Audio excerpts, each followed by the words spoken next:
अस्सलामुअलैकुम, क्या हाल है? How is everybody doing on the second last? कह दें कि आज सेकंड लास्ट ही है। हो गया ना अब तो। मेरा ख्याल है कि कोई इतनी कोई एडवेंचर नहीं रहा। 90%, 95। देखा अभी भी 100% तो नहीं दिया ना, तो फिर जब तक पूरा 101 नहीं होगा हम नहीं मान रहे। देखिए 100 तो नहीं हो सकती कोई भी चीज़, ज़ाहिर है चांद है और लेकिन साइंस और तमाम आदाद शुमार एंड माहिर फलकियात सब यही बता रहे हैं। अपना मूड भी, हाँ, खुद अपना मूड भी यही बता रहा है कि पीर को इंशाल्लाह ईद होगी और कल हम आपके साथ चांद रात अच्छा by the way partial solar eclipse भी देखा जा रहा है by the way as we speak, जो 5:44 यानी कि 5:45 बजे तक चलेगा। सो अभी सूरज ग्रहण एज वी स्पीक हो रहा है चल रहा है। अच्छा जी, अब आए उस बात पे बात कर लेते हैं क्योंकि हम टालने की कोशिश कर रहे थे क्योंकि उम्मीद थी कि T20 सीरीज में नाकिस तरीन परफॉर्मेंस के बाद न्यूजीलैंड को वनडे में जी टक्कर देंगे। याद है ना, बड़ी बातें हम कर रहे थे। जो लगा है ये नहीं खत्म हो रहा, नहीं हुआ, ये नहीं हो रहा। ऐसी कोई झलक भी नजर नहीं आई, दूर दूर तक नजर नहीं आई कि एक्चुअली हो क्या रहा है। इस पहले मैच में नहीं आए। हाउ ऑप्टिमिस्टिक आर वी वैसे हम What do you mean? What is our team doing these days कि हम बड़ा ऑप्टिमिस्टिक हो जाए? हम ऑप्टिमिस्टिक है, हम कह रहे हैं कि पहले मैच में हमें ये झलक नहीं नजर आई, आगे आ जाएगी। मैंने तो बिल्कुल ये नहीं कहा और ना ही सोचा, लेकिन ऑफ कोर्स अच्छे की उम्मीद तो करनी चाहिए। लेकिन जो कल हो गया की कई सीनियर खिलाड़ियों की गैर मौजूदगी देखते हुए समझा जा रहा था कि कुछ मुश्किलात तो आएंगी, लेकिन नहीं आई। मार्क चैपमैन ने कुछ और ही सोच रखा था। 132 रन अकेले ही इन्होंने बना दिए। डैरिल मिचेल ने भी 76 रन स्कोर किए और जो कसर रह गई थी अपना पहला मैच खेलने वाले मोहम्मद अरसलान अब्बास ने वो पूरी कर दी। सिर्फ 26 गेंदों पर 52 रन बनाए। अब आपने 3 बताए हैं अभी सो फार। एक ने 132, एक ने 76 और एक ने 52। तो मैच तो खत्म हो गया। मतलब गली के बाद हमने क्या खेलना था, पिटाई हुई है। हाँ, मतलब what could we have done? अपने डेब्यू पर तेज तरीन 50 का record. By the way Abbas Pakistani है, मतलब पाकिस्तानी ओरिजिन, पर of course plays for New Zealand. यहाँ खेल भी चुके हैं बाय द वे डोमेस्टिक के सर्कल में। सो हारिस रऊफ के अलावा कोई भी पाकिस्तानी बॉलर कीवी बैटर्स को ज्यादा तंग नहीं कर सका और पाकिस्तान को टारगेट मिला 345 का। अब इसी पे Considering we field it first and we let them make the score, तो ये भी एक बड़ी बात है कि 344 उन्होंने बनाए जब हमने उनको खेलने का मौका दिया और उसके बाद हमने कहा कि हम चेस करेंगे। अच्छा, एक बॉलर जिनका हम सर्टनली जिक्र करेंगे, हमारे आकिफ जावेद। Akif was good. 50 पे 3 विकेट न्यूजीलैंड की गिर चुकी थी, लेकिन फिर भी वो एक पहाड़ जैसा टोटल खड़ा करने में कामयाब हो गए। ये ऐसी टीम में हमें चाहिए। जब हम बात करते हैं ना everybody needs to put in there, तो ये देखिए ना, हमें शुरू में ये लग रहा था और पहले 10 ओवर्स में 2 तो मेरा ख्याल है पहले 10 ओवर्स में ही चले गए थे, तो वो उम्मीद एकदम से जागना स्टार्ट हो गई एंड ऑल दैट, लेकिन उनको फ़र्क नहीं पड़ता, बिल्कुल फ़र्क नहीं पड़ता। मतलब जो आ रहा है वो बनाते चला जा रहा है। तो इस पे बात कर लेते हैं। अच्छा, बाबर जो है वो आज कुछ बेहतर नज़र आए। बाबर एटलीस्ट रन तो बनाया। क्या हम इसे बेहतर परफॉर्मेंस कहेंगे या नहीं कहेंगे, ये हमें सर्टनली जानना है। और हम लोग ठीक है, हमारे लिए टारगेट बहुत बड़ा था, हम ये मैच नहीं जीत सके। और 73 बाबर की सेंचुरी हो जाती ना तो एटलीस्ट कुछ अच्छा सी फीलिंग। एक वो जो माइंड में बैरियर है ना, वो ज़रा टूट जाता। टीम में वापस आने वाले अब्दुल्ला शफीक और मोहम्मद उस्मान ने 83 रन की पार्टनरशिप पे हमें बेहतर स्टार्ट दिया। उसके बाद रिजवान ने कुछ बस कोशिश सी की, बाबर ने अच्छा किया, सलमान आगा ने जिम्मेदारी से खेलना शुरू किया। लग रहा था कि 7 विकेटें हाथ में हैं, फेवरेट पाकिस्तान हो जाए, लेकिन जब बाबर 78 पर आउट हुए उसके बाद लाइन लगी है। Nobody could do it, nobody could do it. मजाल है कि कोई एक भी बैटर बैटिंग कर पाया हो। मतलब तैयब ताहिर, हारिस रऊफ और आकिफ जावेद ने एक आपको बताया रन्स बनाए, जबकि इरफान खान न्याजी और नसीम शाह जो हैं वो 0 पर आउट हुए। 22 रन्स पर आखिरी 7 विकेटें गिर गई। सिर्फ 22 रन के इजाफे के साथ हमारी 7 विकेटें गिर गई और हम 73 रन से ये मैच यूं हार गए। सीनियर्स की बात तो होती रहती है। आज भी बाबर को मैच फिनिश करना चाहिए था।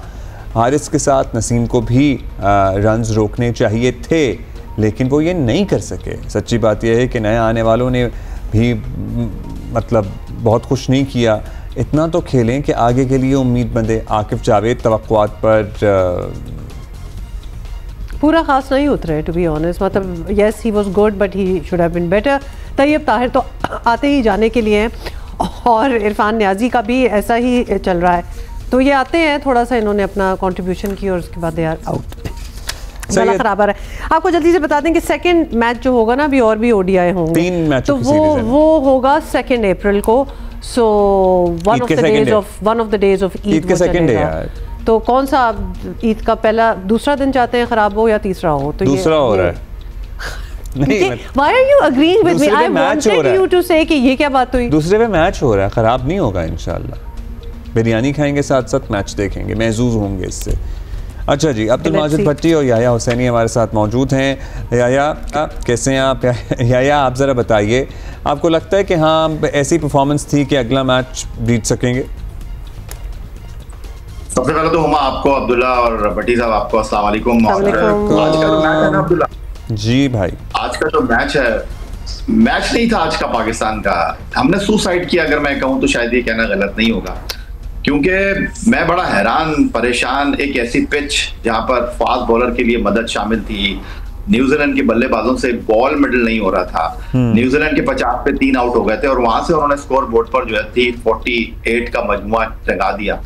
और इसमें हमारी जो नाक़िस हिकमत अमली थी टीम मैनेजमेंट की, वो आज आया हो गई। क्या हिकमत अमली नाक़िस लगी आपको?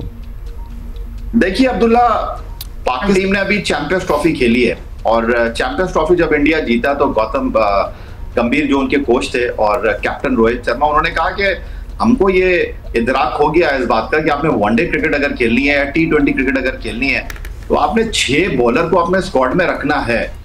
और आज हम एक बॉलर शॉट के साथ मैच खेले और वो हमारे गले पड़ गया। आज सलमान आगा और इरफान नियाजी ने 10 ओवर में 118 रन जी, एक को मतलब सलमान आगा को 67 रन पड़े हैं 13.4 की इकोनॉमी के साथ। और ऐसा नहीं है अब्दुल्ला कि सलमान आगा को बॉल डालना नहीं आता, लग रहा था कि उनका दिल ही नहीं चाह रहा था आज बॉल करने का, और समझ में आया कि ऐसा क्या उनको हो गया। फिर दूसरा जो सबसे बड़ा इस टीम का मसला दिखाई दे रहा है वो ये है कि यहाँ पर बहुत अफसोस के साथ मुझे कहना पड़ता है कि कुछ लोगों को प्रोटेक्ट किया जा रहा है, कुछ लोगों के लिए जगह बनाई जा रही है। अगर आज फहीम अशरफ इस टीम में मौजूद थे तो वाई, मेरा सवाल यह है कि उनको आपने टीम में शामिल क्यों नहीं किया? वो खुशदिल शाह को जिसने चैंपियंस ट्रॉफी में शानदार कारकर्दगी का मुजाहरा किया, आज उसके ऊपर आपने तैयब ताहिर को क्यों फौकियत दे दी? आकिब जावेद का खुद ये कहते रहे कि जो काम 6 बैट्समैन नहीं कर सकते वो 7वां भी नहीं करेगा। तो 7वें नंबर पर इरफान नियाजी को खिलाने की तुक मेरे समझ नहीं आई। और फिर आप देखिए कि सिर्फ 2 बैट्समैनों ने मैच खत्म कर दिया, डैरल मिचेल ने और उनके साथ जो है वो मार्क चैपमैन ने। उन्होंने जो पाकिस्तान के खिलाफ सबसे बड़ी पार्टनरशिप है वो कायम की। और हमारे पास इस वक्त दोनों टीमों का अगर तकाबली जायजा लिया जाए, रिजवान और बाबर, इनसे बड़ा दोनों टीमों में कोई बैट्समैन नहीं है और वो मैच फिनिश नहीं कर सके। आज उस्मान ने और अब्दुल्ला शफीक जो आउट ऑफ फॉर्म थे, 3 मैचों के बाद उन्होंने पहला रन किया, आज उनके शानदार ओपनिंग स्टैंड के बावजूद हम मैच फिनिश नहीं कर सके। ये हमारे लिए लम्हा फिक्र। हम T20 में बात कर रहे थे ना कि भाई बाबर नहीं है, रिजवान नहीं है, उनकी कुर्बानी दे दी हमने, नए लड़कों को मौका दे दिया। आज इससे बेहतरीन प्लेटफॉर्म मिल नहीं सकता था। तो हमारी क्रिकेट किधर जा रही है? सिवाय चंद लड़कों के गिर्द हमारी क्रिकेट घूम रही है। तो फिर अल्लाह ही हाफिज है, मैं तो कहूंगा। हाँ, वैसे अब्दुल्ला शफीक की परफॉर्मेंस आपको लगी ठीक है? मतलब उन्होंने स्ट्राइक रेट उनका 73 का था, ऑलमोस्ट 50 गेंदें खेली, 36 रन बनाए। सूरत हाल के हिसाब से दोनों ने पाकिस्तान को एक अच्छा आगाज फराहम किया, ओपनिंग स्टैंड फराहम कर दिया था। ठीक है, सही है, सही है। अच्छा, राशिद भाई हमारे साथ हैं, राशिद भाई भट्टी साहब भी हमारे साथ हैं। हाँ, योर थॉट्स राशिद भाई। सबसे पहले तो बिकॉज कल भी हम बात कर रहे थे और थोड़ा सा हम इतना एक्सपेक्टेशन टू बी ऑनेस्ट हमने कल भी नहीं रखी हुई थी कि आज को हमने मार्का मारना है, but how did you see the match? देखिए, यही साहब ने तो काफी बातें कर ली, यही बातें शायद मैं ही करूंगा कि टॉस जीत के अपने कम आउट किए, 3 जो आउट हुए थे कम आउट थे, और जो बॉलर्स की पिच लग रही थी, अच्छी स्विंग के साथ टीम हो रही थी, वहां पे थोड़ा आगे बॉल की जाती है तो चांसेस होते हैं आउट होने के। लेकिन 2 नए फास्ट बॉलर हमने खिलाया आज, मोहम्मद अली को और आकिब जावेद को। दोनों में से एक खेलता था। प्लेइंग 11 का मसला है, एक स्पिनर स्पेशलिस्ट खेलता था। यहाँ पे जैसी भी पिच हो जाए दुनिया की, वहाँ पे एक स्पेशलिस्ट स्पिनर आता है। हम 4 बॉलर से गए, हम 5 से नहीं गए। एक शॉर्ट बाउंड्री है, 55 मीटर की बाउंड्री है ऑन साइड के ऊपर, तो वो नजर आ रही थी। तो मेरे ख्याल से प्लेइंग 11 का बहुत बड़ा मसला रहा हमारा, और 7वां बैट्समैन डाल के भी हम मैच को नहीं लेके जा सके। फहीम अशरफ थे, मोहम्मद वसीम जूनियर बड़े अरसे बाद वापस टीम में आए। तो हमारे पास ऑप्शन बहुत ज्यादा थे वनडे की टीम में। T20 में कह सकते हैं कि हमारे ऑप्शन नहीं थे वहां पे, तो इस वजह से तो शायद हमने बॉलिंग बहुत अच्छी नहीं की। और जब आपके पास पांचवा छठा बॉलर ही नहीं है जो कि ऐसी पिच पे नहीं कर पाता, तो वहां पे 118 रन बन जाना तो वो नजर आ रहा है आपको। फिर न्यूजीलैंड की टीम भी बहुत खास नहीं खेल रही थी बॉलिंग में, स्पेशली अगर देखते हैं आप 28 से 38 ओवर तक देखते हैं, बड़े रन बनाए सलमान अली आगा और बाबर आजम ने। लेकिन जब वो 39वें ओवर में लेके आए बिल और को लेके आए और 40वें ओवर में डफी को लेके आए, 3 विकेट गिरी हैं यहाँ पे जी। बड़े देर के बाद आए थे और यही टाइम था कि पाकिस्तान बैटर्स को विकेट नहीं देनी थी। और होता यही है कि मेन बॉलर को लेके आया जाता है। वहां पे आपको बिल और के 8 ओवर हो चुके, 2 ओवर बाकी थे जब वो बाबर आजम को ले गए मेन विकेट, और उसके बाद रन आउट हुए और उसके बाद इरफान पहली गेंद पे आउट हो गए। वहाँ मैच फिनिश हो गया। बात में बातें करने की टाइम कम है, हम भट्टी साहब को सुनना चाहेंगे कि वो क्या बात करते हैं। वैसे ये थोड़ा सा मुझे डर लग रहा है इस बात से राशिद भाई, जो आपने कहा है कि न्यूजीलैंड भी कोई खास नहीं खेला मतलब 345 रन उन्होंने बना दिए। अब बस इतना ही खेल लें, इससे खास खेलने की जरूरत नहीं है, हमें डर लगता है इससे खास ज्यादा खेलेंगे तो फिर पता नहीं हम क्या करेंगे। जी भट्टी साहब, दोनों की बातें सुन ली हैं, हमारी भी आपने गोशगुजार कर ली हैं बातें। देखें अब्दुल्ला, इतनी खराब प्लानिंग के साथ पाकिस्तान टीम आगे जा रही है कि पाकिस्तान टीम के जो बैटिंग कोच हैं मोहम्मद यूसुफ, उन्होंने जो आज मैच के बाद प्रेस कॉन्फ्रेंस की है, उन्होंने भी टीम मैनेजमेंट को मशवरा दे दिया कि भाई आप बेहतर टीम सिलेक्ट करें। आपने 4 बॉलरों के साथ मैच में उतरे, 118 रन इरफान नियाजी और सलमान आगा ने दे दिए। उन्होंने कहा कि अगले मैच में हमें प्रॉपर 5 बॉलरों के साथ जाना चाहिए। तो वो आवाजें जो बाहर से उठ रही थी, अब टीम मैनेजमेंट के लोग भी मशवरा दे रहे हैं आकिब जावेद को कि भाई खुदारा होश के नाखून ले, आप बेहतर टीम सिलेक्ट करें। और अब्दुल्ला रोमा इस पे हंसें या रोएं ये नहीं समझ में आता। मतलब दिस इज टीम सिलेक्ट, ये सारे लोग इस सिस्टम का हिस्सा हैं जी। सो क्या है लेकिन अब्दुल्ला जो पावर कॉरिडोर है वो तो हेड कोच के पास और कप्तान के पास है, इसलिए शायद राशिद भाई इसमें मेरी बात को सेकंड करेंगे कि मोहम्मद यूसुफ मशवरा जरूर दे सकते होंगे, लेकिन शायद उनके पास इख्तियार नहीं है। फिर आज एक और जो हमने ब्लंडर किया, हमने 43 एक्स्ट्रा रन देकर एक और खराब रिकॉर्ड अपने नाम कर दिया, जिसमें हमने 23 इजाफी गेंदें भी वाइड और लो बॉल की सूरत में करवाई। तो पाकिस्तान टीम की कौन सी ऐसी बात है जिसका हम तस्करा करें। और न्यूजीलैंड की ये टीम जो पाकिस्तान के खिलाफ खेल रही है, इसके कुछ प्लेयर अनफिट है और 7-8 प्लेयर IPL में खेल रहे हैं, उनकी मेन टीम नहीं है। हमारी मेन टीम आ गई। हम बाबर आजम को कह रहे थे कि जी हम उनको सचिन तेंदुलकर का रोल दे रहे हैं, उनसे ओपनिंग करवाई गई चैंपियंस ट्रॉफी में। आज जब वो अपनी ओरिजिनल पोजीशन पर आए तो उन्होंने स्कोर कर दिया। तो मेरे ख्याल में आकिब जावेद वाकई अब उनकी सर्जरी होना बाकी है। अब देखें चेयरमैन साहब सर्जरी करने की पोजीशन में हैं या फिर इसी सिस्टम सेटअप को आगे लेके चलते। पर यार ये आपको फनी लग रही है बात, ये मतलब ये आपको भी ताज्जुब हो रहा है कि सिस्टम के अंदर से अब कहा जा रहा है कि भाई हमें लड़के तो सही दो, इन लोगों की कोई राय शामिल नहीं होती इस सारे प्रोसेस में। देखिए ये मेरी राय है और मैंने अभी थोड़ी देर पहले आपको एक बात कही कि ये फैसले जो है ना ये डेलिबरेटली नहीं हो रहे। ऐसा लग रहा है कि कुछ लोगों को बचाया जा रहा है, कुछ लोगों के लिए जगह जो है वो उस्तवार की जा रही है। अभी राशिद लतीफ साहब ने फरमाया कि एक वक्त में 2 बॉलर नहीं खेल सकते थे। यहाँ पर सुफियान मुकीम मौजूद है, यहाँ पर अबरार मौजूद है। न्यूजीलैंड प्रॉपर 5 बॉलर के साथ खेला और उनके 5 बॉलर ने परफॉर्मेंस पेश की। हम बात कर रहे हैं उनके नए खिलाड़ी की। ये तो बेसिक फॉर्मूला है कि हम एक बॉलर कम के साथ क्यों, आपको लगता है क्यों गए? मतलब you would know this, I would know this, anybody would know this। हमारे पास चॉइसेस नहीं थी या हमारा प्लानिंग ही कुछ और थी? नहीं प्लानिंग नहीं, इसको तो मैं कहूंगा कि अब वो कहते हैं ना कि पांव पे कुल्हाड़ी नहीं मार रहे, आपने अपने पांव को कुल्हाड़े पे मार दिया है। यहाँ पर तो साफ और सीधा ऐसा ही लग रहा है। वो तो शुक्र करें कि आपको ओपनिंग में एक अच्छा स्टैंड मिल गया, वरना तो बहुत ही आपके लिए मुश्किल सूरत हाल हो जाती। मेरा तो बहुत ही सिंपल और आसान सा सवाल है कि दोबारा से मैं आपसे यही कहना चाहूंगा, जो भी आज का मैच था आज का मैच बाबर आजम को और रिजवान को फिनिश करना चाहिए था। जिस तरह न्यूजीलैंड के 2 बैट्समैन उन्हें टारगेट किया आपके 5वें बॉलर को, उनके कमेंटेटर बात कर रहे थे अभी, राशिद लतीफ साहब ने बेहतरीन खुलासा किया कि उनके मेन बॉलर को आपको छेड़ने की जरूरत ही नहीं थी, इंतजार करते जैसे उनके बैट्समैन यही है, इंतजार करते। राशिद भाई, आज के मैच हारने की जिम्मेदारी आपको क्या लगता है? ज़ाहिर है मैनेजमेंट सिलेक्शन की तो हमने बात कर ली, बट ऑन द फील्ड ये बॉलर्स पर आयद होती है या हमारे बैटर्स पर आयद होती है?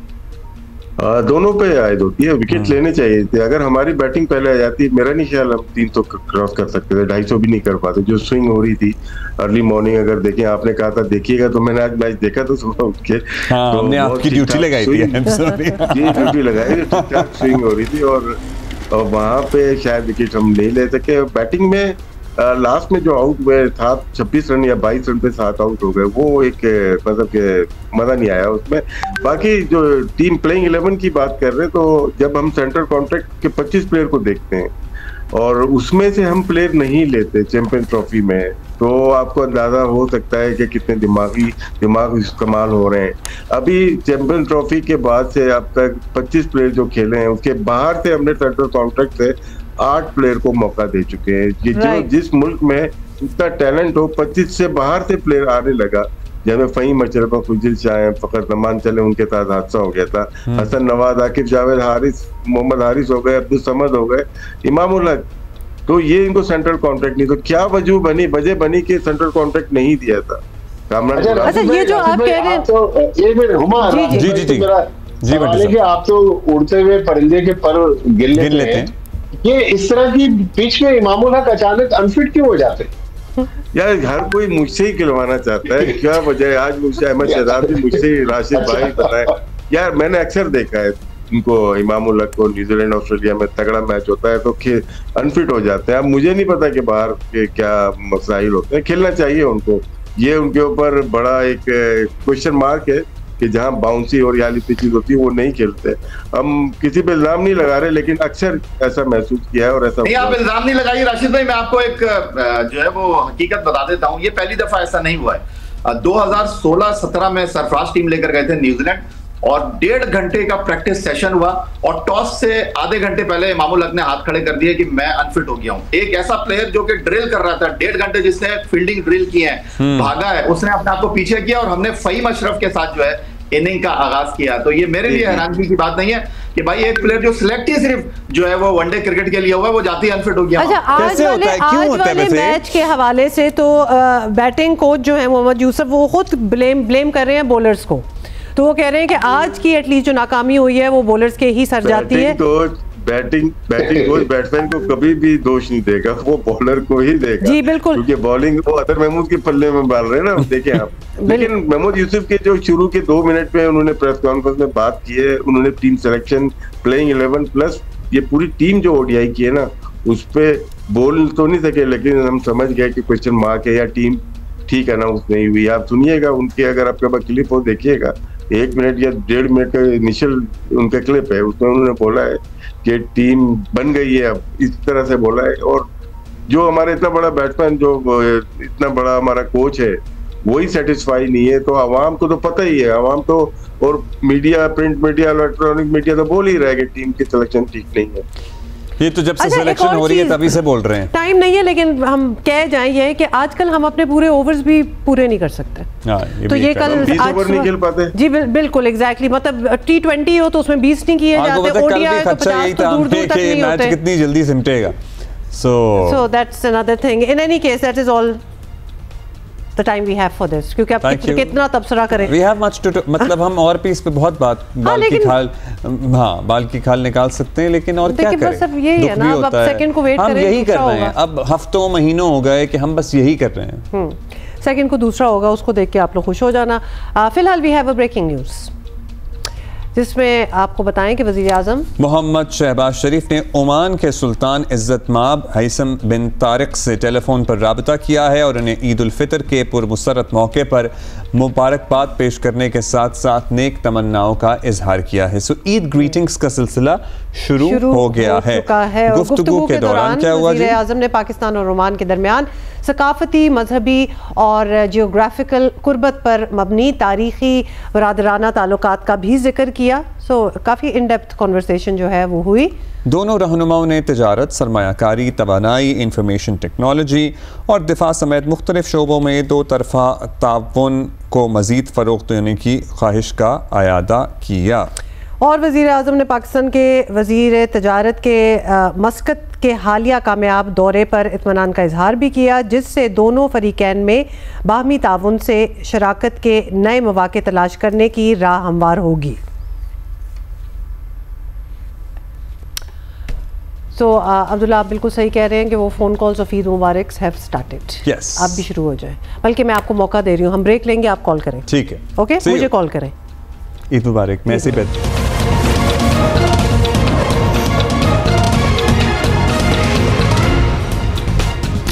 ये सुने, कराची के इलाके कुरंगी क्रॉसिंग के करीब खुदाई के दौरान आग भड़क उठी।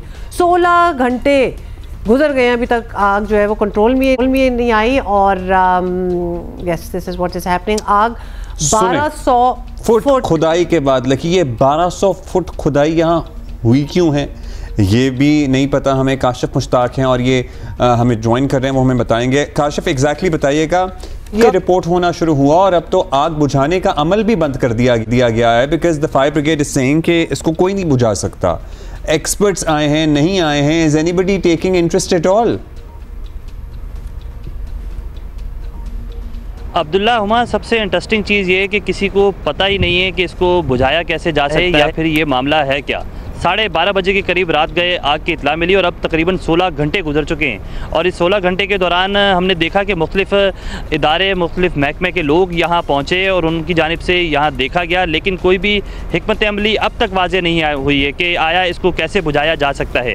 ये इब्तदाई तौर पर बताया गया कि कंस्ट्रक्शन के दौरान यहाँ खुदाई की जा रही थी, बोरिंग की जा रही थी। इसी दौरान जो है वो अचानक से आग लगी और ये आग जो है वो एक मखसूस एरिया के अंदर लगी हुई है। मेरे अकब में आपको नज़र भी आ रहा होगा कि आग ना सिर्फ लगी हुई है बल्कि आग के साथ साथ मिट्टी और जो पानी है वो भी उछलता हुआ दिखाई दे रहा है और काफ़ी शिद्दत है और इसकी तपिश भी बहुत ज़्यादा है, इसीलिए हम भी थोड़ा सा फासले पर मौजूद है यहाँ पर। इसकी शिद्दत तो हम टीवी की जानिब से इब्तदाई तौर पर इसकी शिद्दत तो हम टीवी की स्क्रीन से देख सकते हैं, क्योंकि वो it's very active and alive, lava type लग रहा है। तो काशिफ, नीचे है क्या? मतलब खुदाई उन्होंने की, कोई गैस पाइपलाइन है, कोई नेचुरल कोई गैस निकल आई है जिसका हमें पता ही नहीं था। अब इतने घंटे गुजर गए हैं तो कुछ तो पिन पॉइंट कर ही लिया होगा कि क्या हो रहा है ज़मीन में। देखिए, रात गए से लेके 10 घंटे तक जो है वो यहाँ कुछ पता नहीं था। उसके बाद एक टीम यहाँ आई और टीम की जानिब से फायर ब्रिगेड को ये हिदायत जारी की गई कि यहाँ पर जो है वो सैंपल्स लिए जाएं और सैंपल्स लेबॉर्ट्री में भिजवाए जाएं और ये चेक किया जाए कि आया नीचे किस किस्म की गैस है। इब्तदाई तौर पर हमें ये मालूमात मिली कि यहाँ गैस पॉकेट है, लेकिन देखें गैस पॉकेट भी इस हद तक नहीं हो सकती कि 16 घंटे से ज़ायद हो चुके हैं, अब तक कोई ऐसी चीज़ सामने नहीं आई है, ना ही ये पता चला है कि किस किस्म की गैस है, कोई लाइन है या फिर क्या चीज़ है। जो सुई सदर्न गैस कंपनी के तर्जुमान हैं उनकी जानिब से बताया जा रहा है कि यहाँ उनकी कोई गैस लाइन मौजूद नहीं है।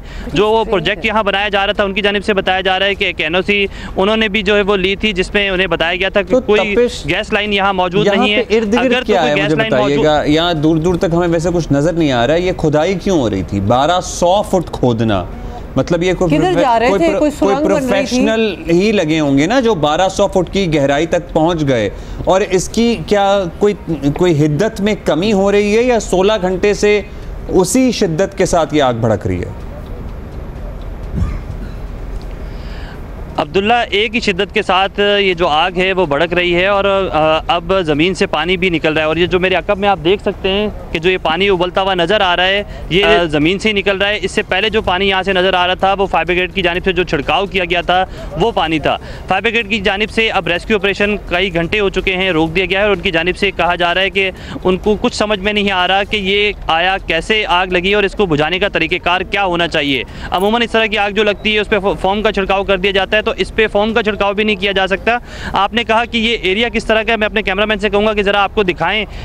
ये देख सकते हैं कि ये यहाँ से चंद कदम दूर ही कुछ फैक्ट्रीज़ मौजूद हैं। अगर ये फैक्ट्रीज़ यहाँ से करीब होती तो मज़ीद ख़तरा होता, खदशा होता कि आग फैलती है। तो इसलिए करके ये बिल्कुल बयाबान एक इलाका है और यहाँ कंस्ट्रक्शन की जा रही थी। कुरंगी क्रॉसिंग से चंद मीटर दूर ही ये तमाम तर सिचुएशन बनी हुई है और यहाँ अब तक जितने भी इदारे यहाँ आए या फिर जितनी भी गाड़ियाँ यहाँ पहुँची हैं उनकी जानिब से कोई भी वाज़ेह हिकमत अमली या वाज़ेह तरीक़ेकार नहीं बताया है। हमें ये लगता है कि कोई इतना एक्सपर्ट नहीं है जो अब तक ये नहीं जान सका है कि आया ये किस किस्म की आग है और इसे कैसे कंट्रोल किया जा सकता है। अब इंतज़ार ये किया जा रहा है कि जो सैंपल्स यहाँ से लिए गए हैं उसकी जो रिपोर्ट आएगी उसके बाद ही जो है वो तमाम तर कार्रवाई आगे बढ़ाई जाएगी। जो सैंपल्स लिए गए वो correct us if you are wrong, मतलब 100 फुट 200 फुट 300 फुट कंस्ट्रक्शन की जा रही थी 1200 फुट खुदाई करके। ये क्यों ये बोरिंग हो रही थी? वैसे बात थोड़ी सी अजीब है हमारे नहीं, ये क्वेश्चन मार्क उठना चाहिए। चले अगर तो आग ना लगती तो ना पता चलता कि कितनी डीप बोरिंग है, लेकिन अब चूंकि आग वहाँ निकल ही आई है तो ये तो पता करें कि बोरिंग हुई मतलब कोई महकमा कर रहा था, कोई किधर जा रहे थे, फैक्ट्री बन रही है बना के कुछ तो कोई जो देखें कॉर्डन ऑफ हुई भी जगह है, कोई तो वाली वारिस होगा ना, कोई इस जगह का मालिक होगा, कोई मशीनों से खुदाई कर रहा होगा, वो कुछ कोई नहीं है यहाँ पे। ढूंढ क्या रहे थे? देखें जो कुरंगी क्रॉसिंग है वहाँ से चंद 100 मीटर दूर जो ये एरिया है ये इसके बिल्कुल मेरे सीधे हाथ की जानिब मैंग्रोव्स मौजूद हैं और ये मैंग्रोव्स के बिल्कुल सामने यहाँ ये प्रोजेक्ट तामीर किया जा रहा था और इसी दौरान इसकी कंस्ट्रक्शन के लिए ये तमाम तर जो खुदाई है वो की जा रही थी। अब तक जो है वो ये वाज़ेह सामने नहीं आया कि कौन सा प्रोजेक्ट बन रहा था, क्या मामला था, लेकिन अब फायर ब्रिगेड की जानिब से इस रिपोर्ट का इंतज़ार किया जा रहा है और इस रिपोर्ट के लिए जो है जब रिपोर्ट सामने आएगी तो उसके बाद अंदाज़ा लगाया जाएगा आया किस किस्म की ये गैस है और इसको कंट्रोल करने के लिए क्या हिकमत अमली होनी चाहिए। मुख्तलिफ इदारे यहाँ आए और उनकी जानिब से यही कहा गया कि पहले ये पता लगाया जाए उसके बाद ही जो है वो कंट्रोल किया जाएगा आग को। तो सिचुएशन ये है कि तमाम तर अमला यहाँ मौजूद है लेकिन कोई भी शख्स अब रेस्क्यू ऑपरेशन करता हुआ दिखाई नहीं दे रहा। जो भी लोग करीब मौजूद थे उन्हें दूर कर दिया गया है और गर्मी की शिद्दत और आग की शिद्दत की वजह से कोई भी शख्स जो है वो करीब नहीं जा रहा है। वैसे ये भी अजब मंजर है कि पता नहीं ये पानी है या कुछ, पानी और आग कैसे, हाँ पानी और आग कैसे और मिले मिट्टी भी बीच में, मिट्टी मतलब ये एक कंकॉक्शन जो बना हुआ है, कॉकटेल कह लें, whatever you want to call it. आग तो अगर ये सिर्फ पानी है इसमें कुछ और फ्लूइड है। अंदर देखा आपने जब वो क्लोज दिखा रहे हैं तो बीच में आग उछल रहा है, इर्द गिर्द एक हेलो ऑफ फायर है। ये जरा आप हमें बताएंगे पानी और आग का कॉम्बिनेशन तो मतलब ये ऑपोजिट्स ऑफ ईच अदर हैं, ये पानी उछल रहा है। अच्छा काशिफ, कोई इंतजामिया की तरफ से कोई ऑफिशियल मौक़िफ़ आया है, कुछ उन्होंने डिटरमिन किया हो कि क्या है, ताकि एटलीस्ट हम जैसे लोग जो बहुत क्यूरियस हैं और सवाल पूछते रहेंगे हमें तो कुछ चुप कराएं। हुमा, हमने भी बहुत ज़्यादा सवाल यहाँ किए लेकिन अब तक कोई वाज़ेह जवाब सामने नहीं आया। चीफ फायर ऑफिसर से जब मेरी बात हुई उनकी जानिब से मुझे ये कहा गया कि अगर वो ये इस चीज़ को मज़ीद कोशिश करते हैं तो ये आग बुझ सकती है। ये दो तरीके से बुझ सकती है कि पहले फायर ब्रिगेड की जानिब से जो पानी का छिड़काव किया गया उसको मज़ीद छिड़काव किया जाए और आग पर काबू पा लिया जाए, लेकिन इसको काबू पाना इसलिए इतना इम्पॉर्टेंट नहीं वो समझ रहे कि जैसे ही आग पर काबू पाया जाएगा तो ये गैस जो है ये मज़ीद फैलेगी। तो अब तो ये जो भी गैस यहाँ से लीक हो रही है वो साथ साथ जल भी रही है, तो इसलिए करके एक क्यों इनकी जानिब से ये कहा गया कि अगर फॉर्म देखें पानी यूज़ करें या फॉर्म यूज़ करें या फिर जो मिट्टी के डंपर्स यहाँ पहुँचाए गए हैं वो यूज़ करें, आग पर किसी तरीके से अगर काबू पा भी लेते हैं तो इनकी जानिब से कहा जा रहा है कि इस घड़े को भरना होगा। अगर इस घड़े को भर देते तो ये गैस कहीं और से लीक हो सकती है। तो खदशा ये है कि यहाँ से जो गैस लीक हो रही है इसको यहीं पहले गैस का पता लगाया जा सके, उसके बाद आग पर काबू पाया जाए। तो इस रिपोर्ट का इंतज़ार है। पिछले कई घंटों से 12 बजे के करीब जो है वो यहाँ से सैंपल्स लिए गए और लेने के बाद लेबोरेटरी भिजवा दिए गए हैं। कहा यह जा रहा था कि कराची यूनिवर्सिटी बना रही है, पेट्रोलियम वाले बना रहे हैं, कौन बना रहा है ये रिपोर्ट? देखिए पेट्रोलियम के कोई अमले जो पीपीएल का है वो यहाँ पहुँचा था, उनकी जानिब से फायर ब्रिगेड को ये कहा गया था, फायर ब्रिगेड और उनकी जानिब से ये जो सैंपल्स यहाँ से इकट्ठे किए गए ना सिर्फ पानी के मिट्टी के बल्कि अतराफ़ के भी सैंपल्स जो है वो यहाँ से लिए गए और लेने के बाद लेबॉर्ट्री भिजवा दिए गए। हमें इब्तदाई तौर पर यहाँ ये बताया गया कि 1.5 से 2 घंटे में वो रिपोर्ट आ जाएगी, लेकिन अब तक 4 से 5 घंटे गुजर चुके हैं, ना रिपोर्ट आई है और ना ही यहाँ जो अमला हमें है वो रेस्क्यू ऑपरेशन करता हुआ दिखाई दे रहा है। जो फायर ब्रिगेड का अमला है या हमारे ज़राए हैं वो ये कहते हैं कि अब अब ये आग अपनी मतलब ताप के तहत अगर बुझ गई तो उसके बाद ही पता लगाया जा सकेगा कि आया ये कौन सी गैस यहाँ मौजूद थी या फिर क्या जो है वो चीज़ यहाँ मौजूद थी। लेकिन ये कंफर्म कर दिया गया है कि यहाँ कोई लाइन मौजूद नहीं थी। अगर ये अगर ये चाहती हूँ अगर ये भड़कती रही तो कुछ तो है फिर सर्टनली नीचे। बहुत शुक्रिया आपका। चीज़ें मिल जाती होती है ना इस किस्म की गैस कूस, तो वो आई एम होपिंग कि इसी किस्म की चीज़ हो और नेवर एंडिंग की चीज़ हो। Thank you Kashif for being with us. तो basically this is all anybody knows कि ये आग कहाँ से आई और क्यों लग रही है।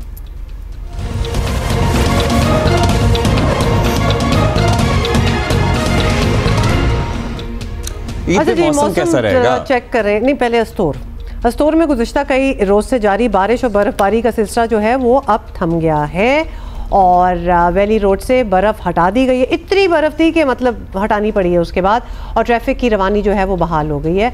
तो अब बताएं मौसम। बालाई इलाकों में 3 से 4 फुट तक बर्फ़ मौजूद है। ऑल्दो बर्फ़ के बायस बालाई इलाकों का ज़मीनी राब्ता अस्तोर की हम बात कर रहे हैं, बदस्तूर वो कटा हुआ है। और कराची में ईद के दिनों में मौसम खुश्क और गर्म रहने का इम्कान है, जिसमें ज़्यादा से ज़्यादा होगा 37 to 35 डिग्री। और हमने बुरी बातें नहीं करनी थी, अस्तोर ही चलते हैं। चलें अस्तोर चलते हैं। ठीक है, वापस आ जाएं, ठंड में आ जाएं वापस। और अस्तोर का हाल हमें बता रहे हैं रफ़ीउल्लाह अफरीदी। जिला अस्तोर में गुज़िश्ता कई रोज से जारी शदीद तरीन बारिश और बर्फबारी का सिलसिला थम चुका है। एक अरसे के बाद मौसम साफ हुआ है यहाँ पे और धूप निकली हुई है। यहाँ होने वाली शदीद बारिश के बायस अस्तोर वेरी रोड जो है वो 2 मकामात के ऊपर हेवी बर्फानी तोदे गिरने और दर्जनों मकामात के ऊपर शदीद लैंड स्लाइडिंग की वजह से ब्लॉक हुआ था, जो कि महकमा तामीरात आमा जिला अस्तोर ने दिन रात काम करते हुए ईद से चंद रोज पहले इस रोड को हर किस्म की ट्रैफिक के लिए बहाल कर दिया है। दूसरी तरफ यहाँ पे एक अरसे के बाद मौसम साफ होने के बाद यहाँ पे निज़ाम ज़िंदगी बहाल होना शुरू हो चुका है। तो दूसरी तरफ आवाम के चेहरों में, खासकर ख़वातीन के चेहरों में यहाँ पे मुस्कुराहटें नज़र आ रही हैं। वो एक अरसे के बाद मौसम साफ होने के बाद यहाँ पे उन्होंने सुख का सांस लिया हुआ है। जी बहुत सर्दी है भाई इधर तो। मगर फिर भी मौसम ज़रा खुला है इस दौर में। अभी नीलम चलेंगे, बस हम नज़ारों में ही देख सकते हैं। अभी ख्वाजा फयाज हुसैन हमें बता रहे हैं नीलम वैली से। वादी नीलम में जारी चंद रोज से बारिशों का सिलसिला थम गया, मतला साफ है, धूप निकल आई है, मौसम खुशगवार है। मरकजी शाहराह नीलम तक हर किस्म की ट्रैफिक के लिए बहाल कर दी गई है। शोंटर वैली समेत राब्ता सड़कों की बहाली के लिए भी ऑपरेशन जारी है। मौसम साफ होने के साथ ही रोजमर्रा मामूलात जिंदगी बहाल होना शुरू हो गए हैं। बाजारों मार्केटों में रश बढ़ गया है, लोग ईद की खरीदारी करें। ज़ेरी इलाकों में मौसम बहार जोबन पर है। सेब, नाशपाती, चेरी, आड़ू के दरख्तों पर खिले रंग बिरंगे फूलों ने वादी के हुस्न को दुबाला कर दिया है। बर्फों से ढके पहाड़, फूलों से मुज़य्यन वादियां हसीन मंजर पेश कर रही हैं। हरारत बढ़ने से बर्फ और ग्लेशियर पिघलने का सिलसिला शुरू हो गया है, जिससे दरियाओं और नदी नालों में पानी की सतह भी बुलंद होना शुरू हो गई है। ईद पर बड़ी तादाद में स्याहों की आमद के पेश नज़र जिला इंतजामिया ने खुसूसी इंतजाम कर रखे हैं। महकमा मौसमियात के मुताबिक वादी नीलम समेत बालाई इलाकों में आइंदा चंद रोज तक मौसम साफ और खुशगवार रहने का इम्कान है। जी चलें, अस्तोर बर्फ देखनी है तो अस्तोर, वैसे अच्छा मौसम चाहिए तो नीलम वैली। ये हमने आपको बता दिया। कराची में बहुत गर्मी है, कोई आने की ज़रूरत नहीं है। दूसरा आपको बताएं कि सऊदी अरब और यूएई समेत दीगर खलीजी ममालिक में आज ईद उल फितर का चांद देखने के लिए इजलास मुनक्किद किए जा रहे हैं। और सऊदी सुप्रीम कोर्ट की जानिब से जारी बयान में कहा गया है कि 29 रमज़ानुल मुबारक की शाम को ईद उल फितर का चांद देखा जाएगा, नजर आ जाएगा।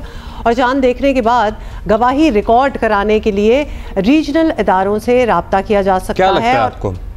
मुझे लगता है इस बार हम सारों की ईद साथ है, which is on 31st।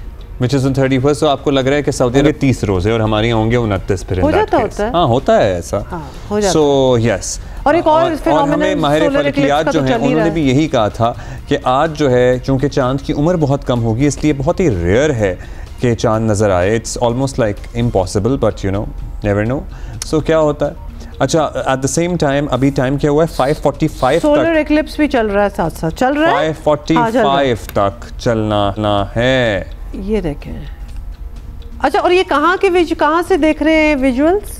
अच्छा, आई एम जस्ट वंडरिंग कि बाहर नजर आ रहा है लोगों को? क्योंकि हम काफी देर से स्टूडियो में हैं, ना, तो हमें इसलिए पाकिस्तान में नहीं देखा जा रहा। पाकिस्तान में नहीं देखा जा रहा। पाकिस्तान में नहीं देखा जा रहा। ब्रेक के बाद ब्रेक ले लेते हैं। देखा ही नहीं जा रहा।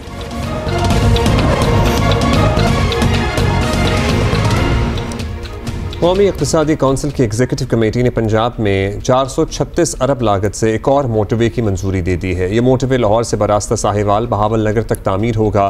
पहले से मुस्लिम लीग नून से गिले शिकवे करने वाली पीपल्स पार्टी फैसले से बिल्कुल खुश नहीं है। पीपल्स पार्टी का मौक़िफ़ है कि हैदराबाद सक्खर मोटरवे इस वक्त न सिर्फ सिंध बल्कि पूरे मुल्क की ज़रूरत है, और एक्चुअली है भी ऐसा ही, और इसे तरजीह दी जानी चाहिए। मुल्क में अगर कोई मोटरवे सबसे पहले बननी चाहिए तो वो ये बननी चाहिए, और हैदराबाद टू कराची भी ठीक होनी चाहिए। It is not a motorway. और इनका तो हर कोई बहुत अच्छे से जिक्र भी हो रहा है, तो इसमें नई एक सजेशन कर देना।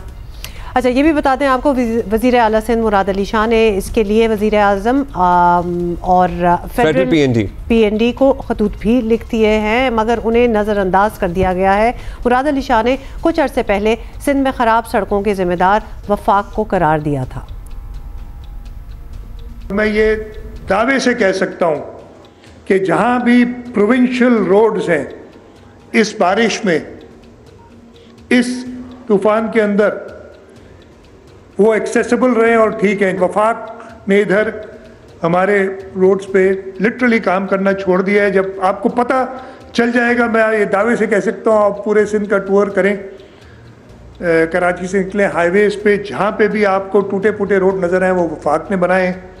वफाक के रोड हैं जो नहीं बने, और जहाँ आपको सही रोड, ये दावे से कह सकता हूँ, सिंध हुकूमत की बनाए हुए हैं। रवा हफ्ते एक्नेक इजलास के दौरान वज़ीर बल्दियात सिंध सईद गनी ने पंजाब में नया मोटरवे बनने पर एतराज़ उठाया था। पीपल्स पार्टी का मौक़िफ़ है कि लाहौर साहिवाल बहावल नगर मोटरवे पर जितनी लागत आ रही है, इससे कम लागत में हैदराबाद सक्खर मोटरवे बन सकता है, जो इस वक्त मुल्की मईशत के लिए रीढ़ की हड्डी की हैसियत रखता है। क्योंकि जब तक आपका पोर्ट सिटी ही कनेक्टेड नहीं है पूरे मुल्क से, फिर आप जो मर्जी कर लें, it doesn't matter then. Hyderabad Sukkur motorway से आम अफराद का सफ़र तो आसान होगा ही, मगर गवादर और कराची पोर्ट से सामान मुल्क भर में तरसील किया जाता है, वो आसान हो जाएगा। बिलावल भुट्टो जरदारी हों या सिंध हुकूमत के दीगर रहनुमा हों, वफाकी हुकूमत की पॉलिसियों पर पहले ही तनकीद करते रहते हैं। पीपल्स पार्टी को इत्मीनान नहीं है, और सर्टनली ये मोटरवे वाला मामला ऐसा लग रहा है इत्तेहादी जमातों में मजीद रंजिशों का बाइस बन सकता है। इट मेक्स यू वंडर कि आपस में, मतलब ये इत्तेहादी जमातें हैं तो आपस में कोई बातचीत नहीं हो रही, कोई कंसल्टेशन ही हो जाती है, जो ज़रूरत होती है, जो बहुत अरसे से ये ज़रूरत है। तो उसके बारे में कहा तो यकीनन होगा। सईद गनी साहब हमारे साथ हैं, वज़ीर बल्दियात सिंध हैं। गनी साहब, बहुत शुक्रिया आपने हमें ज्वाइन किया। गनी साहब, सक्खर हैदराबाद मोटरवे इस सूबे की बड़ी ज़रूरतों में से एक है, और अब भी इसकी तामीर का कोई प्लान सामने हमें तो नज़र नहीं आ रहा। सबके लिए बड़ी तशवीशनाक बात है। तो क्या आपको वजह बताई गई है कि इस मोटरवे पर पेशरफ्त क्यों नहीं हो रही? एक नया मंसूबा ये लेकर आए हैं जो लाहौर से भावल नगर तक का है मोटरवे का, और ये भी तकरीबन 300 किलोमीटर के लगभग है। इसकी लागत पहले 263 अरब थी, अब रिवाइज करके 433 अरब रुपए का मंसूबा बन गया है, जबकि हैदराबाद कर भी तकरीबन 400 अरब रुपए का मंसूबा है। इस बात ध्यान में रखें कि लाहौर भावल नगर जो प्रोजेक्ट है वो प्योरली प्रोविंशियल एक स्कीम है, एक सूबे के अंदर ही मोटरवे है, और अभी हालिया दिनों में IMF के साथ जो मुआहिदा हुआ है उस मुआहिदे में ये पाबंदी है कि खाली गवर्नमेंट कोई भी सूबाई सतह के जो मंसूबे हैं वो नहीं करेंगे, बल्कि नेशनल लेवल के इंटर प्रोविंशियल जो प्रोजेक्ट है उसके लिए जाएंगे। ये मंसूबा आया और पिछली एक मीटिंग हुई थी, उसमें ये बेहतर हो गया, लेकिन अभी जो 2 दिन पहले मीटिंग हुई उसमें दोबारा संसद को टेकअप किया गया, और वहाँ चूंकि मैं पहली मीटिंग मैंने अटेंड की थी, इसलिए कि जाम खान साहब के मेंबर हैं, वो उम्रे पे थे, तो मुझे वहाँ जाना पड़ा। तो वहाँ जो समरी पेश की गई, उस समरी में ये लिखा हुआ है, जो उसमें लिखा होता है कि सोर्स ऑफ फंडिंग इस मंसूबे की कहाँ से होगी, उसमें लिखा हुआ है कि 100% थ्रू PSDP।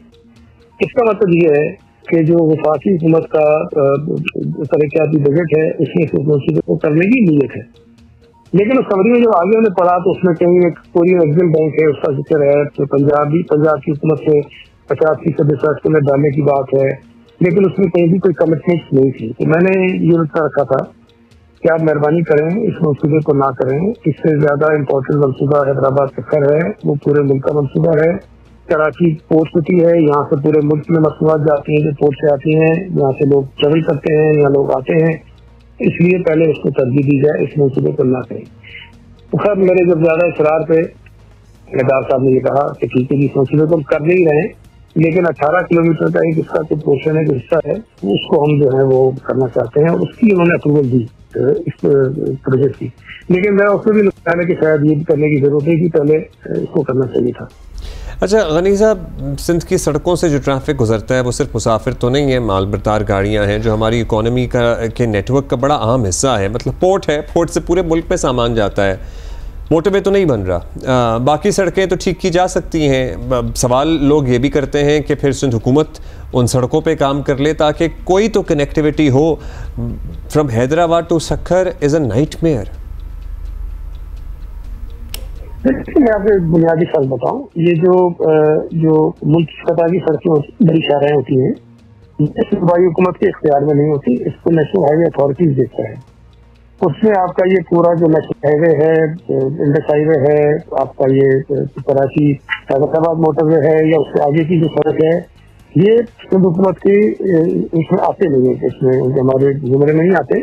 ये वफाकी हुकूमतें कर रहे होते हैं, वही इसकी मेंटेनेंस करते हैं, वही इनको बनाते हैं। इसीलिए बार बार नेशनल हाईवे अथॉरिटी से कहते हैं। बल्कि सिंध हुकूमत ने यहाँ तक किया है कि कराची फटा ड्यूल कैरेज वे जो NSA को बनाना चाहिए वो हमने पब्लिक पार्टनरशिप में बनवाया। उसके अलावा जानसरों से सेवन शरीफ का जो ड्यूल कैरेज वे है वो सड़क NSA को बनानी थी, उसमें आधा पैसा सिंध हुकूमत ने डाला और 7 साल से वो स्कीम जो मुकम्मल नहीं हो रही है। तो सिंध हुकूमत तो अपना शायद जहाँ हमारा शेयर नहीं बनता, हम वहाँ भी पैसे डाल के वो मंसूबे को बनवाते हैं। हनी साहब, अब ये मोटर वाला मसला है, नहरों वाला मसला है, बजट फंड्स का इशू भी है और भी बहुत सी चीज़ें हैं। वफाकी हुकूमत से पीपल्स पार्टी के फासले हर दिन बढ़ते नज़र आ रहे हैं, एटलीस्ट एविडेंटली यही लग रहा है। तो क्या पार्टी में ये सोच कहीं बन रही है कि इत्तेहाद कायम करना घाटे का सौदा था? देखिए, हमारी तो कोशिश है कि ये जो हुकूमती निज़ाम है, जो साथी हुकूमतें हैं, ये चलती रहें, इसलिए कि इस वक्त मुल्क के जो हालात हैं उसमें शायद ये मुल्क इस बात का मुतमल नहीं हो सकता कि हम किसी नए इलेक्शन में जाएं और मजीद इस मुल्क में कोई सियासी अदम इस्तेहकाम पैदा हो। लेकिन ये वफाकी हुकूमत को भी सोचना चाहिए कि यहाँ जो इकाइयाँ हैं पाकिस्तान में, जो सूबे हैं, उनके दरमियान में अगर कोई इस किस्म की सूरत पैदा होती है कि वहाँ जो सूबों में रहने वाले लोग हैं उनकी नुमाइंदगी हमको कुछ और तकाजा करती हो, तो फिर शायद हमें आजमाइश में ना डाला जाए। इसलिए वफाकी हुकूमत को ये सोचना चाहिए कि किनार के इशू को संजीदा लें, सिंध हुकूमत के, पीपल्स पार्टी के, सिंध के लोगों के मसाइल को समझें, हमें इस नहज में ना ले जाएं कि हम शायद किसी और तरफ से मौजूद हैं। ठीक, शुक्रिया आपका गनी साहब। अभी हम आपको बताना चाहेंगे वज़ीर इत्तलात पंजाब आज़म बुखारी बात कर रही हैं। वो मारे गए 20 से 25 लोग थे दहशतगर्द जिन्होंने इस चेक पोस्ट के ऊपर हमला किया।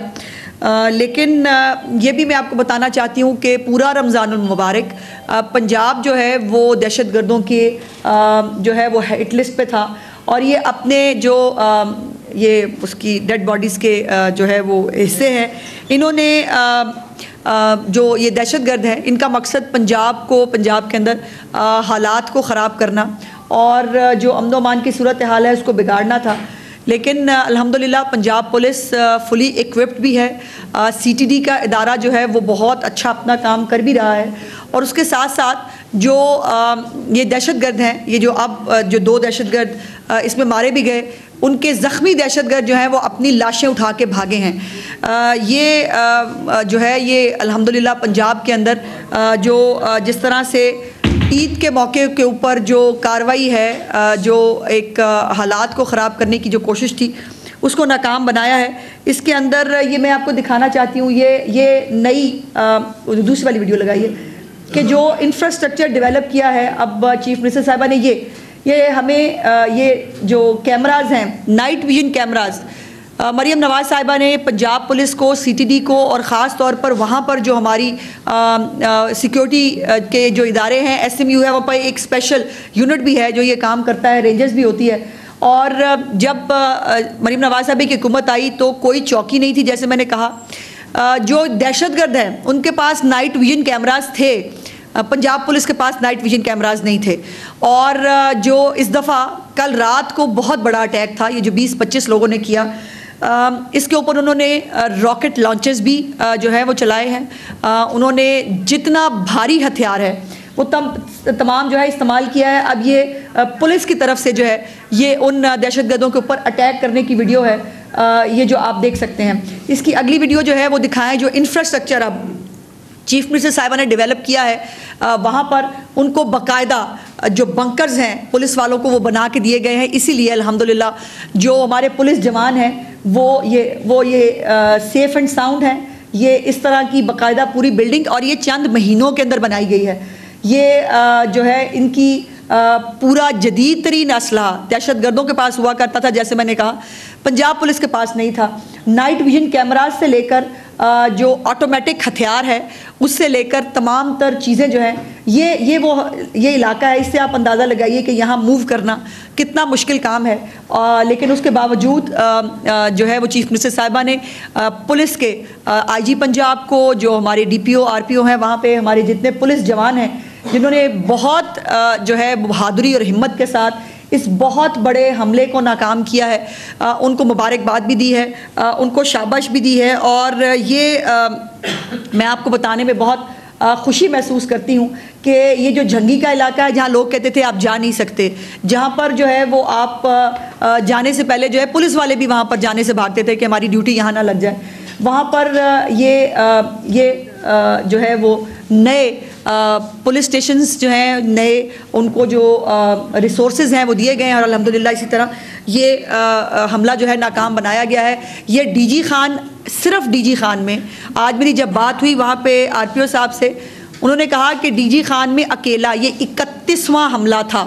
और ये हमला है KPK के बॉर्डर से होता है बार बार, वहाँ से ये लोग एंटर करते हैं, TTP के लोग हैं, और ये वहाँ से जो है वो अटैक करते हैं पंजाब को। और इस दफ़ा अल्लाह का शुक्र है कि कल की रात जो है वो बहुत बड़ा कोई सानहा होने से जो है अल्लाह पाक के बाद जो चीफ मिनिस्टर साहिबा एक एक लम्हा इस पूरे ऑपरेशन के साथ इंगेज भी थी। और जो उन्होंने रिसोर्सेज CTD हो, हमारे बाकी पुलिस के जो जवान हैं, वो जैसे मैंने आपको कुछ इंफ्रास्ट्रक्चर की चीज़ें दिखा भी दी हैं जो वहाँ पर डेवलप करके दी हैं, जो आज से पहले नहीं होता था। और ये निहत्ते बेचारे पुलिस वाले वहाँ खड़े होते थे और मारे जाते थे।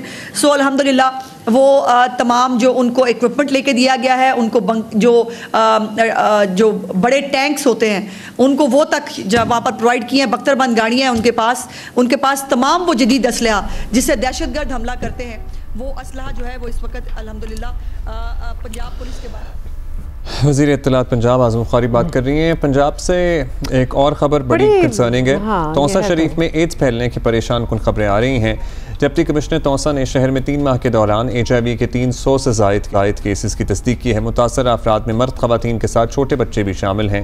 वज़ीर आला पंजाब मरीम नवाज़ ने वाक़े का नोटिस लेते हुए खुसूसी इजलास किया जिसमें तौसा शरीफ में HIV फैलने की वजूहात का जायज़ा लिया गया। वज़ीर आला ने तौसा में HIV के ख़ात्मे के लिए ऑपरेशनल प्लान तलब किया है। वज़ीर आला पंजाब की हिदायत पर यूनिसेफ, WHO और महकमा हेल्थ के पंजाब का जॉइंट मिशन कायम कर दिया गया और ये मिशन जो है वो एड्स कंट्रोल और बचाव के लिए वज़ीर आला को तजावीज़ पेश करेगा। और अहम बात यह है कि मरीम नवाज़ ने एड्स फैलने की वजूहात पर भी रिपोर्ट तलब की है।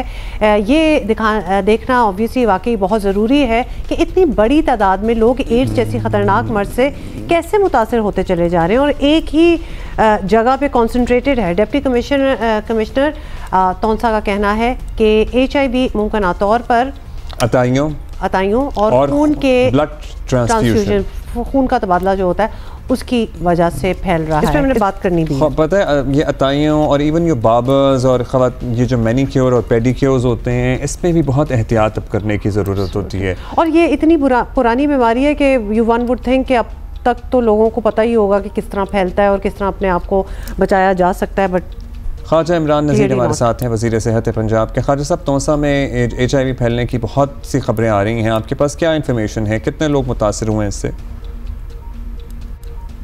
तौंसा जो है और डीजी खान जो है वो शुरू से ही हाई रिस्क रहा है। और अभी जो रिसेंट सर्ज आई है तौंसा में, जब हमें हमारे इलाम ने ये बेल दी और हमें ये पता चला कि तौंसा में कुछ सस्पेक्टेड केसेस जो हैं वो पाए जा रहे हैं, तो हमने फौरी तौर पर अपनी तमाम टीम्स जो हैं और एक कंट्रोल प्रोग्राम को जो है वो स्पेशली तौंसा में फोकस करने को कहा और वहाँ पर एक पूरा जो स्क्रीनिंग कैंप है उसको सेटअप किया गया है और लोगों की हाउस होल्ड की स्क्रीनिंग जो है वो की जा रही हैं और तमाम वो मैयज़ लिए जा रहे हैं जो मैयज़ ले जाने ज़रूरी थे। और इंशाअल्लाह ताला मैं आपको बताऊं कि इन तमाम मैयज़ को लेने के नतीजे में हमारे पास ना सिर्फ एक कम्प्रिहेंसिव डाटा आ गया है बल्कि हमें अब ये भी पता है कि कहाँ पर इस मर्ज़ का फैलने का अंदेशा है और कैसे मर्ज़ फैलता है। अच्छा इमरान साहब, अब जो HIV एड्स है वो एक मैनेजेबल बीमारी जो है वो बन चुकी है। It's not a fatal disease anymore, manage किया जा सकता है। तो नेचुरली मुतासरा लोगों का इलाज तो होना ही चाहिए, लेकिन ये भी ज़रूरी है कि वजूहात मालूम की जाएं कि ये वायरस फैला कैसे। तो इसका कोई प्लान है आप लोगों का?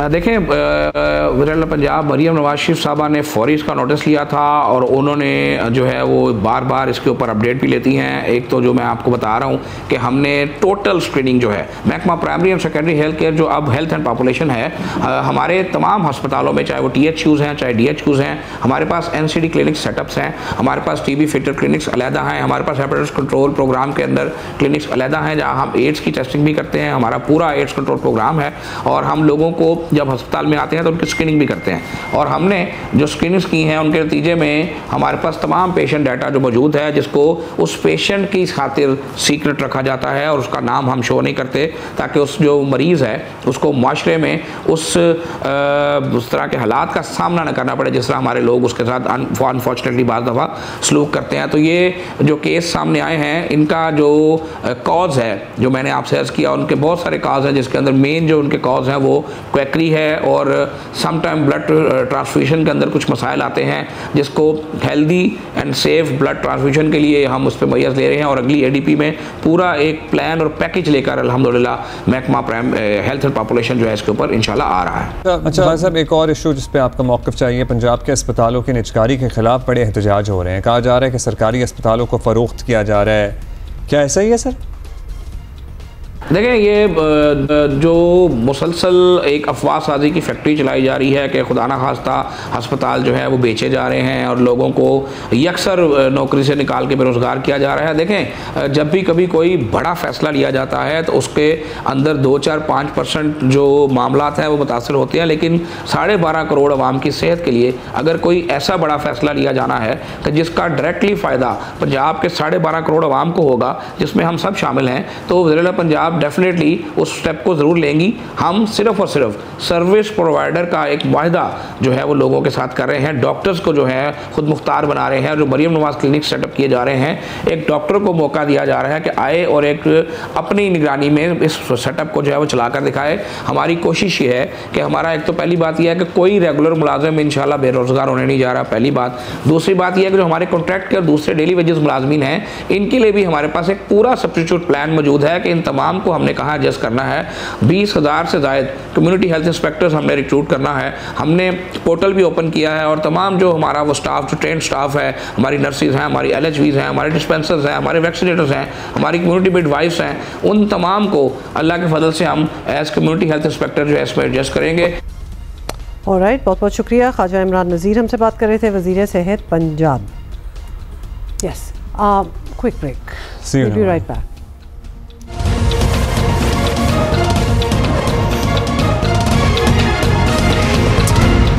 भाई, ईद तो सबकी होती है और जो जेल में हैं कैदी उनकी भी होती है। ख़बर ये है कि अडियाला जेल में बानी PTI को भी ईद का सामान पहुंचा दिया गया है और उनके पहनने के लिए जोड़े, जूते, वेस्ट कोट वगैरह वगैरह पहुंचा दिए गए हैं।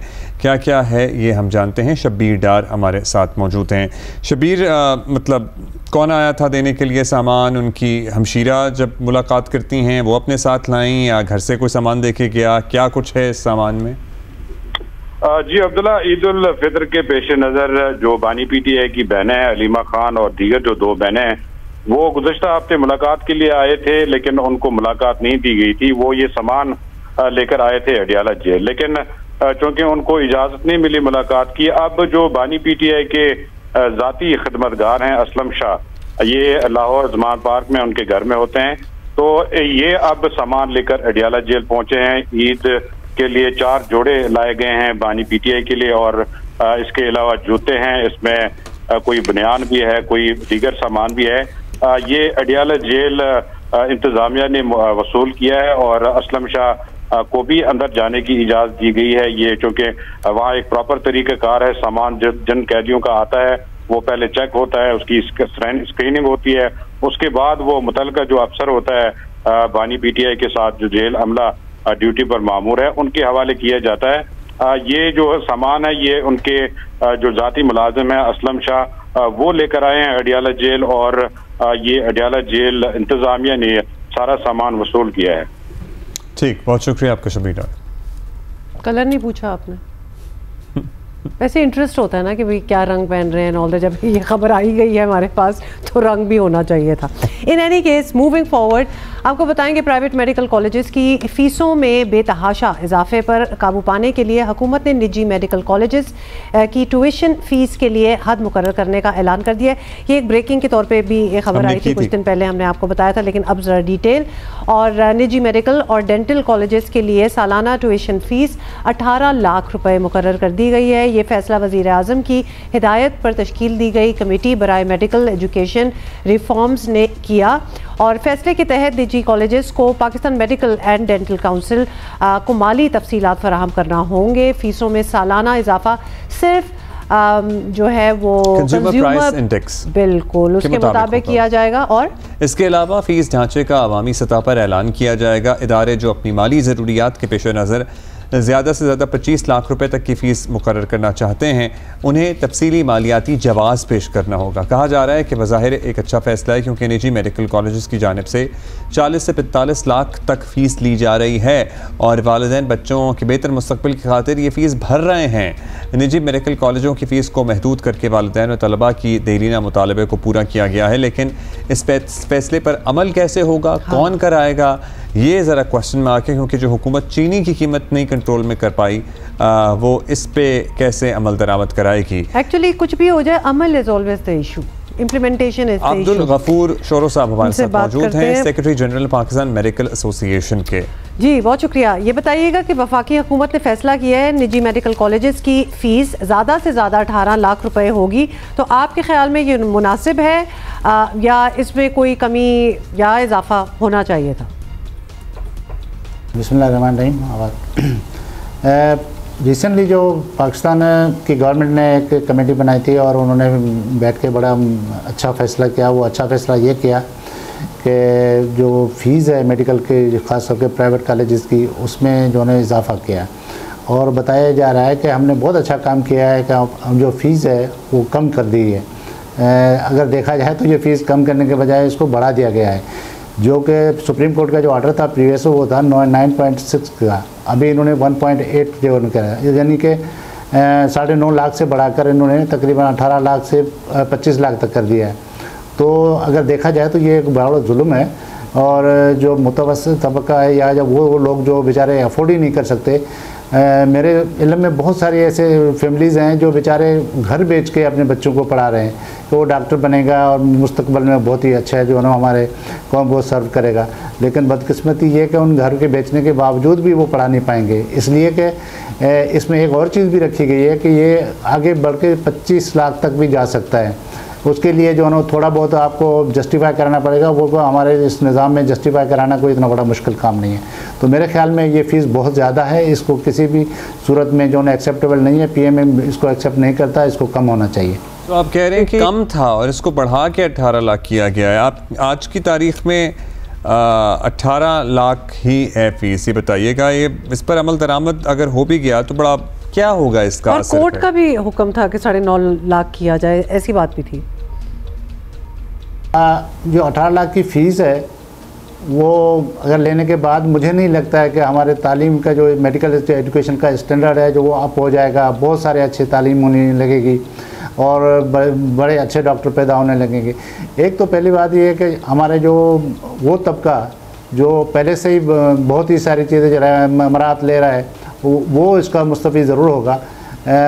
वो लोग जो अच्छा माल जो है ना किसी तरीके से कमा लेते हैं, करप्शन से ले लेते हैं, कहीं और से ले लेते हैं, तो वो तो पढ़ा सकेंगे अपने बच्चों को। बाकी जो मिडिल क्लास का बच्चा है या गरीब का बच्चा तो उसमें जाएगा ही नहीं। जब जाएगा नहीं तो ये सर्विसेज आपको मिल ही नहीं सकती।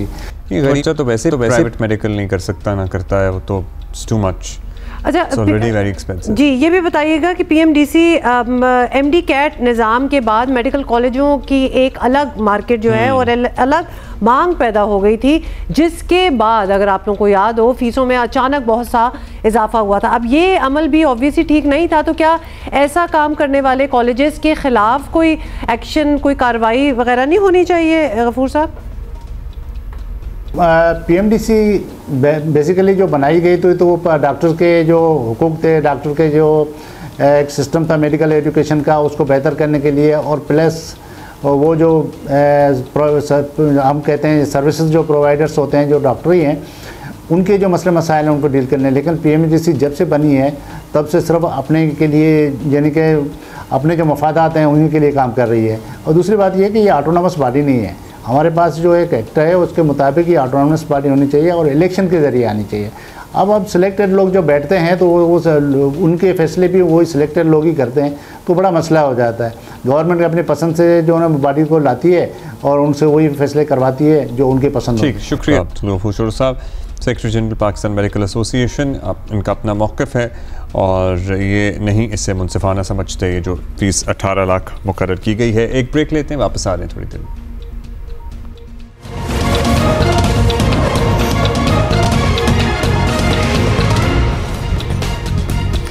उफ, ऐसे कैसे हो सकता है, लेकिन हुआ है। सिंध के शहर टंडो मोहम्मद खान में निजी अस्पताल की लेडी डॉक्टर की मुबैना गफलत का अफसोसनाक वाक़या सामने आया है। खातून के मुर्सा का इल्ज़ाम है कि ऑपरेशन के दौरान लेडी डॉक्टर ने जुड़वा बच्चों में से एक बच्चा माँ के पेट में ही छोड़ दिया। 75 दिनों तक खातून शदीद तकलीफ सहती रही और खातून को कराची लाया गया, जहाँ डॉक्टरों ने उसके पेट से मुर्दा बच्चे को निकाल लिया। और बीच में 4 दफ़ा अल्ट्रासाउंड भी हुआ है, लेकिन उस डॉक्टर को नज़र नहीं आया कि उसके ट्विन्स हो रहे हैं। मुरसल रिजवी हैं, टंडो मोहम्मद खान से इस वाक़े से मुताल्लिक मज़ीद बता रहे हैं। मैं इस वक्त टंडो मोहम्मद खान के निजी हॉस्पिटल में मौजूद हूँ। यहाँ पे गुज़िश्ता 2 माह कबल एक खातून को डिलीवरी के लिए लाया गया था, जिसका सीज़र के ज़रिए एक बच्चे की बच्ची की नॉर्मल पैदाइश की गई थी और दूसरा बच्चा उसके पेट में रह गया था।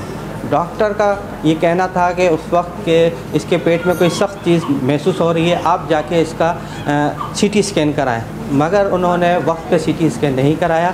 जब 2 माह के बाद उसकी तबीयत ख़राब हुई और सीटी स्कैन कराया गया तो उसके पेट में दूसरा बच्चा ज़ाहिर हुआ और उसे नाजुक हालत में कराची के निजी हॉस्पिटल में दाखिल किया गया और इसके पेट की सफाई की गई। डिस्ट्रिक्ट जज टंडो खान ने सिंध हेयर केयर को लिखा है कि आप इस मामले की तहकीकात करें और रिपोर्ट पेश करें। ये हॉरर स्टोरी है, ये I don't even have the words for it. मतलब कोई मेडिकल एक्सपर्ट ही बता सकता है कि जब आप सिजेरियन कर रहे हैं तो क्या ऐसा हो सकता है कि एक बच्चा ही नजर आए और दूसरा ना नजर आए? नहीं, कुछ तो उनको फील हो रहा था, वो कह रहे थे ना एक सख्त चीज़ है तो आप इसका अल्ट्रासाउंड कराएं। और मतलब और बच्चा तो फील हो जाता है पेट में, सख्त चीज़ क्या होती है? मतलब यू कुड टेल के बच्चा है पेट और अल्ट्रासाउंड तो पहले से हो रहा होता है ना। मतलब अब अगर हमला खातून है, डॉक्टर पे बार बार जा रही है तो अल्ट्रासाउंड वगैरह तो हो ही रहा होगा। नहीं कोई एक्सेस नहीं। एक और खबर में एक्चुअली ये था कि उसको 4 बार अल्ट्रासाउंड उसका हुआ था बिफोर द सिजेरियन, तो उसमें भी नहीं पता चला। मे बी कोई ऐसी पोजीशन होगी, आई डोंट नो। या तो डॉक्टर का पता करें, हो सकता है डॉक्टर ही ना हो, कोई क्वैक डॉक्टर हो। आपको पता है ना, ये भी तो चीज़ें हो ही जाती होती हैं, तो दैट कुड बी वन। अच्छा जी, आपको पता है कि वैसे तो बहुत से लोग ट्रैवल कर गए ऑलरेडी, लेकिन फिर भी ऐसे लोग हैं जो बिल्कुल ही आखिर में छुट्टियां होती हैं जिन्हें, और जो अपने घरों को, अपने आबाई इलाकों में जाना चाहते हैं। ट्रांसपोर्ट वाले ऐसे में ज़रा एक्शन में आते हैं और वो किराए बढ़ा देते हैं। नदीम कौसर हमें क्वेटा से बता रहे हैं कि वहाँ पे क्या किराए चल रहे हैं। ईद उल फितर की आमद में अब 1-2 रोज़ बाकी रह गए हैं जो परदेसी हैं वो अपने घरों की तरफ जाने के लिए जो है मुख्तलिफ बस अड्डों का रुख कर रहे हैं। इस वक्त मैं मौजूद हूँ कोयटा के स्पिनी रोड पर एक बस अड्डे पे, जहाँ जो है लाहौर, कराची, मुल्तान और दीगर इलाकों की तरफ जो है बसें निकल रही हैं। लेकिन जो मैंने यहाँ मालूम किया कि लोग जो है पिछले सालों की निस्बत इस साल कम तादाद में लोग जा रहे हैं, जिसकी वजह जो है सूबे में अमन अमान की सूरत हाल है। शाहराहों पर मुख्तलिफ वाक़यात हुए हैं, इसी वजह से जो लोग हैं वो अब बसों में कम सफ़र कर रहे हैं। उनकी कोशिश यही है कि वो अपनी गाड़ियों में दिन के वक्त में निकल सकें। इसके अलावा हुकूमत पाकिस्तान ने जो पब्लिक ट्रांसपोर्ट है उसको दिन के अलावा दिन में सफ़र करने की इजाज़त दी है, जबकि रात में जो है उनको सफ़र से मना किया गया है। तो यहाँ काफ़ी कम तादाद में लोग मुसाफिर जो है बसों में जा रहे हैं। जो किराए हैं उनमें भी कुछ इजाफा नज़र आ रहा है। जो लाहौर का और भिंडी का किराया जो 3,500 था वो अब थोड़ा सा बढ़कर 5,000 के करीब हो गया है, और जो दीगर इलाके हैं उनके किरायों में भी कुछ फ़ीसद इजाफा नज़र आ रहा है। जबकि जो कराची का रास्ता है वो बंद होने की वजह से यहाँ से ट्रांसपोर्ट अभी कराची नहीं जा रही है।